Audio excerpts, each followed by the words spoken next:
और एक हफ्ते में देश में कोरोना की तीसरी लहर के दस्तक देने के बाद संक्रमितों की संख्या बेतहाशा रफ्तार से बढ़ रही है। 2 दिनों में नए केस करीब दोगुने हो चुके हैं। पिछले 24 घंटे की बात करें तो करीब 90,000 नए केसेस मिले हैं। कोरोना के साथ ओमिक्रॉन की चपेट में आने वालों की संख्या भी तेजी से बढ़ रही है। बिहार के सीएम नीतीश कुमार के सरकारी निवास पर भी कोरोना विस्फोट हुआ है।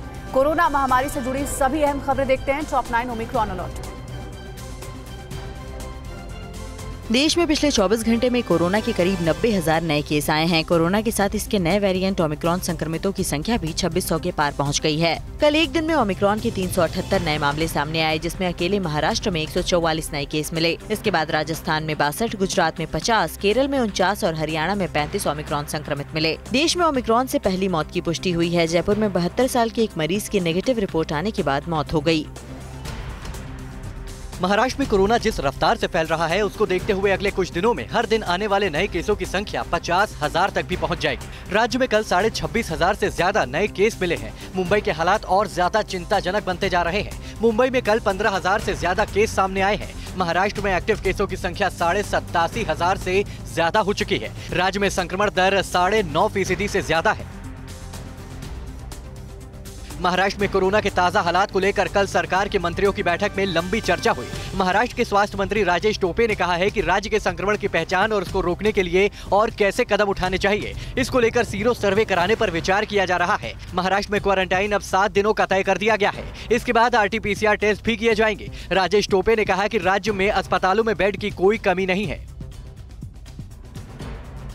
उत्तर प्रदेश के गौतम बुद्ध नगर में महामारी की तीसरी लहर में कल कोरोना मरीजों के सारे रिकॉर्ड टूट गए। कल नोएडा में कोरोना के 511 नए संक्रमित मिले, जबकि पूरे उत्तर प्रदेश में कल 2038 नए केस सामने आए। राज्य में एक्टिव केसों की संख्या 5100 से ज्यादा हो गई है।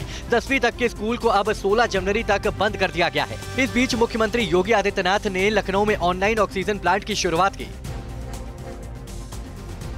दिल्ली में मंगलवार की तुलना में बुधवार को 2 गुने कोरोना के केस मिले। बुधवार को 10,600 से ज्यादा मामले दर्ज किए गए, जबकि 8 लोगों की मौत हो गई। स्वास्थ्य मंत्री सत्येंद्र जैन ने नई गाइडलाइन का हवाला देते हुए लोगों से कहा है कि कोरोना संक्रमित के संपर्क में आए लोगों में अगर कोई लक्षण नहीं है तो वो कोरोना का टेस्ट न कराएं। ऐसे हालात में खुद को घर में आइसोलेट कर लें और ऑक्सीजन लेवल पर नजर रखें।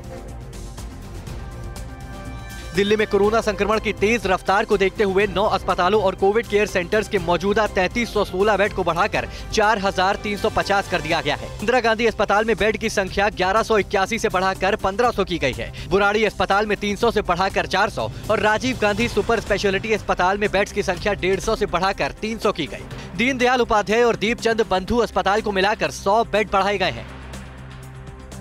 दिल्ली की केजरीवाल सरकार ने कोरोना महामारी से लड़ने के लिए कई इंतजाम किए हैं। दिल्ली सचिवालय में कोविड वॉर रूम बनाया गया है। यहां से करीब 220 अस्पताल के बेड्स की संख्या, मरीजों की संख्या, जरूरी दवाई, ऑक्सीजन, मेडिकल इक्विपमेंट सब पर निगरानी रखी जाती है। होम आइसोलेशन और कोविड केयर सेंटर्स का भी पूरा अपडेट वॉर रूम में रखा जाता है। इसके बाद डेटा कंपाइल करके राज्य और केंद्र सरकार को भेजा जाता है। बिहार में लगातार वीआईपी के चेहरे कोरोना की चपेट में आते नजर आ रहे हैं। बिहार के दोनों डिप्टी सीएम तारकिशोर प्रसाद और रेणु देवी के साथ नीतीश कैबिनेट के 4 मंत्री भी कोरोना पॉजिटिव हो गए हैं। उधर सीएम नीतीश कुमार के सरकारी आवास पर भी कोरोना विस्फोट हुआ है। सीएम आवास के 3 दर्जन से ज्यादा कर्मचारी कोरोना पॉजिटिव पाए गए हैं। कई दूसरे कर्मचारियों की भी रिपोर्ट का इंतजार है।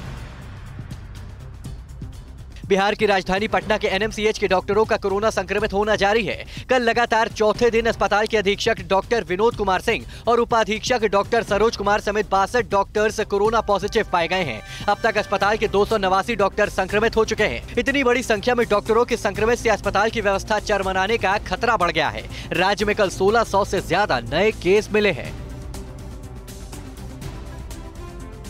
कोरोना धर्म नहीं देखता, जात नहीं देखता, अमीर गरीब ऊंच नीच नहीं देखता। कोरोना सिर्फ मौका देखता है, लेकिन आप उसे मौका मत दीजिए। बस इतना कीजिए, जब कभी दफ्तर से, बाजार से घर लौटिए तो इतना ख्याल जरूर रखिए कहीं आपके साथ कोरोना आपके घर तो नहीं जा रहा।